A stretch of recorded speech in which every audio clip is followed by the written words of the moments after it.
The biggest piece that is different is that employment partner.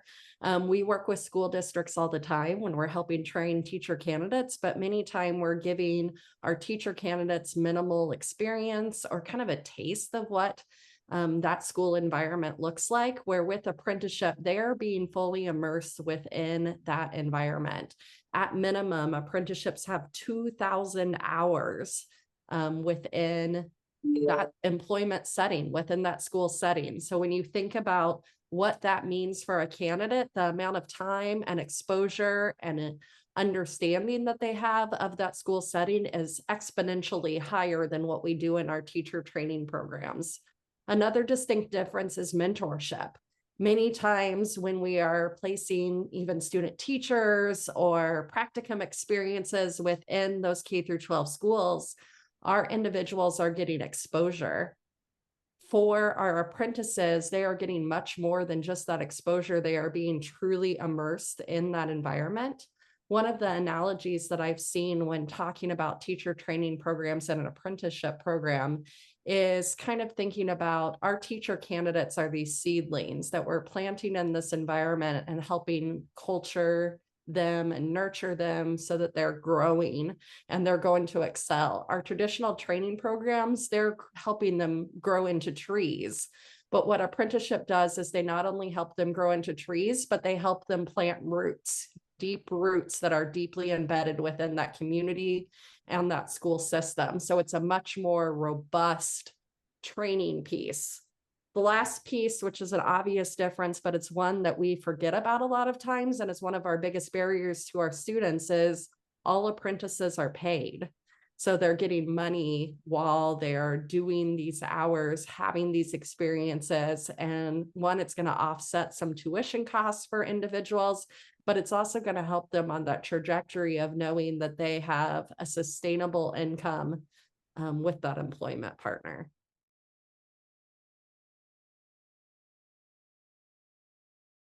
Pieces that I think is important is that those apprentices never leave that rural community. They're not having to travel to another city, typically for coursework. They're not having to travel to another city for these other pieces. You're taking your individuals that are maybe growing up in that rural community and keeping them there, immediately transitioning them directly from high school into community college or a four-year institution that has that flexibility. And truly, I think that's one of the pieces that we need to be pushing our four-year institutions to do, is to make sure that they have course offerings and availability that allow for that flexibility for that apprenticeship candidate to be able to stay in that rural environment. In our Pathways program, we have made it so that every class is either asynchronous, taught online, or synchronous through something like Zoom.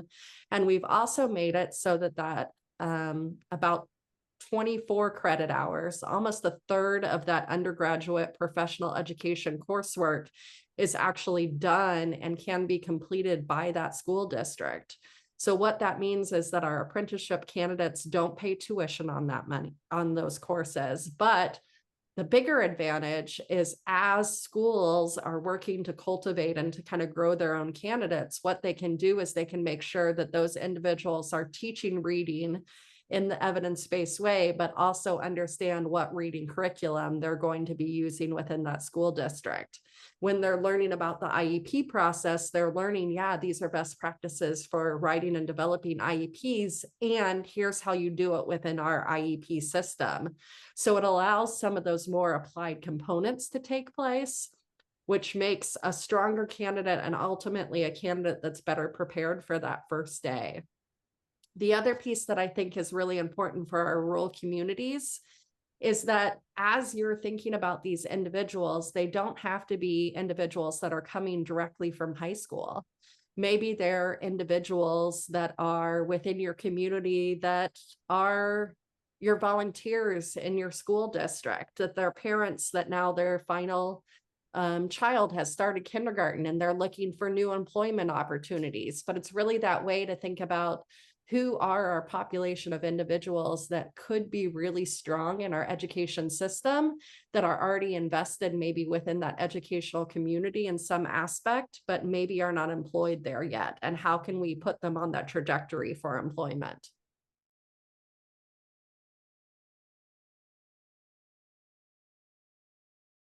Right. So we work with several districts across the state of Missouri that are in that situation where they've got maybe one individual or two individuals in their district. They might be a rural remote district who don't have a lot of people kind of right next to them to partner up with. And what we've done is we've created some cohorts within our state. And how it all kind of started was with our LACE groups, which are our local administrators of special education.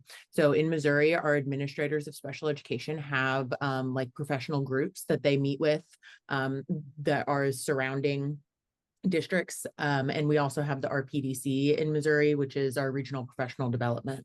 So we use those areas to kind of identify a person within that area who is a strong special education leader for pathways.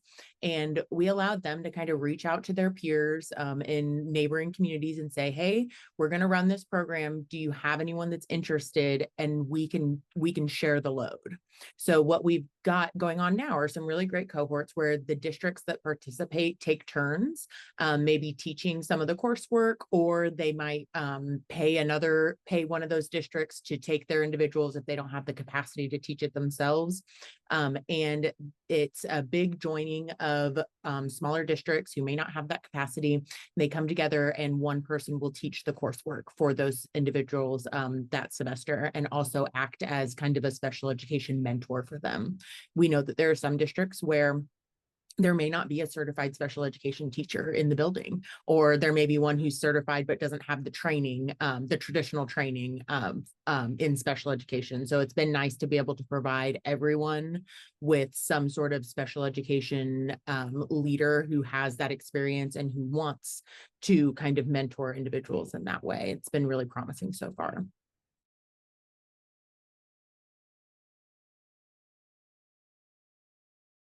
Yeah, so we want to make sure that our students that graduate with the Missouri State University degree in teaching are well prepared and that they meet the same kind of expectations that our building administrators would expect from anyone with a teaching degree from Missouri State. So we want to make sure we control quality across our coursework, even those that are being taught in our districts. So what we do is each semester, our individuals that are going, we call them our PLA instructors, anyone who's going to be teaching a course to our apprentices out in the field, they attend a Zoom meeting with me each semester, and I train them similarly to how we would train an adjunct professor here at the university. So we show them the syllabi, we show them the course outcomes, we give them all of the materials that they would need to implement the course on a basic level that meets all of our objectives.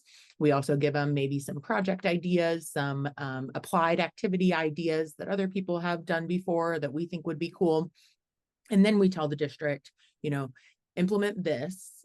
This is our baseline curriculum, and then add to it as you feel is appropriate for people. So we've had districts that, say we have a reading PLA class where they're teaching the basics of assessing and delivering instruction in reading and written expression. We have some districts who have done that, and then they've also grouped their peers in for the reading curriculum training that all of their new teachers are getting, for example.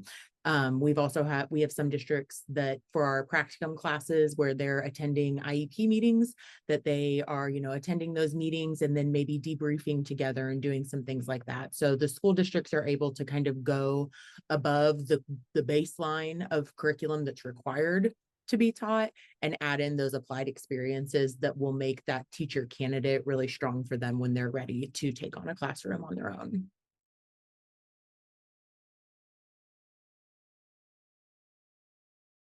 Yeah, I think some of the challenges that we've seen so far is student capacity and ability to go back to school full time. So we have some of our paras who they drive a morning bus route. They're a paraprofessional all day in a elementary self-contained classroom, and then they drive an afternoon bus route. And by the time they get home at 5 o'clock, they're wiped and they have to go to class and do homework and do all that kind of stuff too. So that's been hard.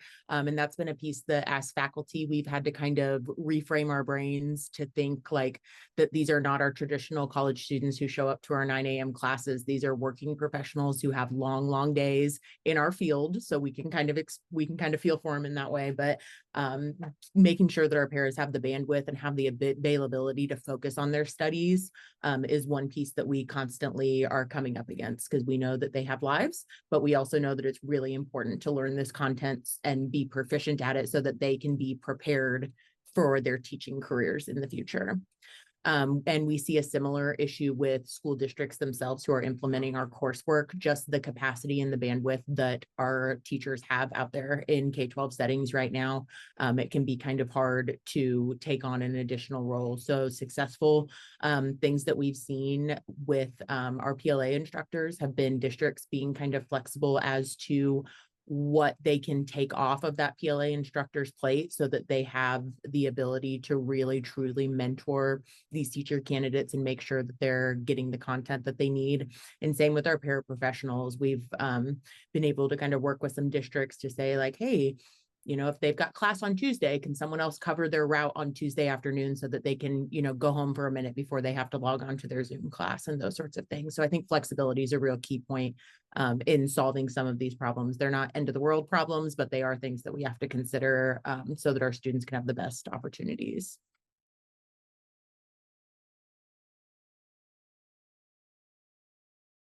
Okay, so what I would say is I will ditto everything that Kaylee mentioned, but I'm going to talk about it a little bit from a higher viewpoint. One of the biggest challenges that we have with all of these pieces, and I think will especially impact our rural communities, is this is truly a partnership with workforce development. And many of the funding and resources come from workforce development. And so what that means for these communities is that they, one, need to establish partnerships with their workforce development area or regional area or center or whatever it may be for their state or their community. The other piece is that along with that, apprenticeships are new in the education world, where many other apprenticeships have been around for decades and decades and decades. And so when conversations are happening in your geographical area, in your state around apprenticeships, we need to be advocates at the table that are continuously talking about the impact and importance of education. And we do that through our advocacy work, creating those partnerships, being involved in the area and local and state chamber of commerces, talking about the impact and importance of our education and making sure that when priorities are set for workforce development, that we're talking and thinking about education as one of those top priority needs and continuously putting that narrative out there so that individuals know that as they're allocating funds, as they're allocating resources around apprenticeships and around just workforce development, what a critical need it is for our communities to make sure that education is brought up in that conversation and that resources are allocated towards our field.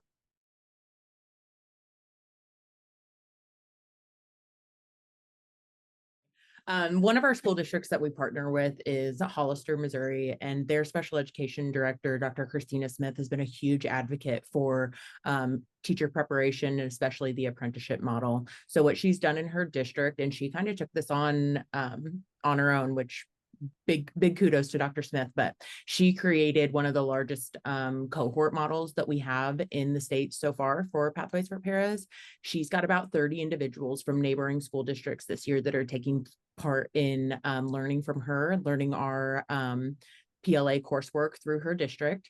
And she's got partners that are in 4-day districts. She's got partners that are maybe in suburban areas that just don't have the staff or the ability to offer these kinds of things. She's got rural remote districts from corner to corner on Southwest Missouri. I'd say anything under I-44, Christina Smith's got under control, which is kind of cool to say. And they've really grown. Their first semester that they did with us, I think they had maybe 8 or 9 apprentices. And like I said, this year, this is our 3rd year, they've got 30 that they're doing across the area. And it's just been really nice to be able to see her go out and kind of take on and use some of her expertise in that way to help out other districts around her. And she always says, you know, maybe it's not a teacher for Hollister, but if it's a teacher for Reed Springs, I'm just as happy. I want good teachers in our classrooms in front of our students. So we're really proud of what she's been doing. One of our co-op partnerships, because many of our rural school districts have co-op type models. And what one of Franklin County has done is they have taken apprenticeships and really open it up to all of the co-op schools. So she knows that ultimately she's helping all of their special education students by helping train all of these schools. And she's bringing together that conglomeration of resources and supports to make sure that our classes are taught, as resources are shared, even as some of the burden is shared, because we know this does take a lot of resources and manpower and support to be able to pull off, even with mentorship, that's kind of a shared ownership across that entire co-op. And so it's Christina Harbor, who's located there, and she has really done a phenomenal job in bringing together all of these different school districts for the good of the student. She's also, by bringing together all these school districts, has been able to advocate for what all of these school districts need, how to make sure, and one of the biggest pieces of apprenticeship is mentorship, how to make sure that appropriate mentorship is being given to each of these apprentices, even if in those individual schools, they may not have that expertise. But throughout the co-op and throughout these neighboring schools and bringing all these resources together, individuals are able to get that mentorship and ownership and those pieces, so that even if a position is not available again within that direct school, there is probably a position within that co-op. And so one of the pieces directed back to Dr. Christina Smith that Kaylee mentioned is she actually isn't having turnover taking place right now in her school district. And this last year, she actually didn't have to hire anyone in special education. Why? Because one, she had kind of a grow your own track of individuals that they had already slated into positions the year before. And two, the quality and the job satisfaction that these individuals have are helping retain them within her school district. And I think that's a piece that we don't really know about apprenticeship right now, is all of the retainment pieces, because it's so new. But I think we're going to start hearing more and more stories like that these individuals are so much better prepared for the realities of what it means to jump into your first year, that we're not going to see that cliff for years 3 to 5 where people are exiting the field. We're going to see them being retained and being successful in these communities. Think about lessons learned for us as we've started this apprenticeship process is one, that it's a learning model. We are not going to get things right the first time. Things are going to ebb and flow. And I think that's part of the nature of any new programming. I think it's also thinking about one of our pieces that we've probably grown the most, but still have a lot of area to grow, is thinking about mentorship. Mentorship is hard. It's one, it takes a lot of time and resources from the K through 12 school side, but also from the university side. But it also takes a lot of thought and process into what makes a good mentor. How do you make sure that you have a good mentor-mentee match? How do you ensure that you're continuously providing not only professional development and training for that apprenticeship candidate, but also for the mentor in developing their skill sets? Not even necessarily related to teaching, but sometimes just related to mentorship. And so I think that is probably the area of growth that we have, one, grown the most, but probably still have the biggest potential to grow. With some of that mentorship piece, we've also, from a higher ed institution point, have really had to rethink what our advisement looks like. Our advisement process for our pathways candidates for these apprenticeships, these individuals are different than traditional college students. Many times, one, they're fully employed as well as being college students, but two, they also many times have families and life obligations that go above and beyond what many of our traditional college students have. And so in thinking about that and thinking about for sometimes their transition back to higher education, especially after sometimes gaps in education, there is more training and support that is needed and it has to be provided. And so I think that's been one of our biggest lessons learned as well.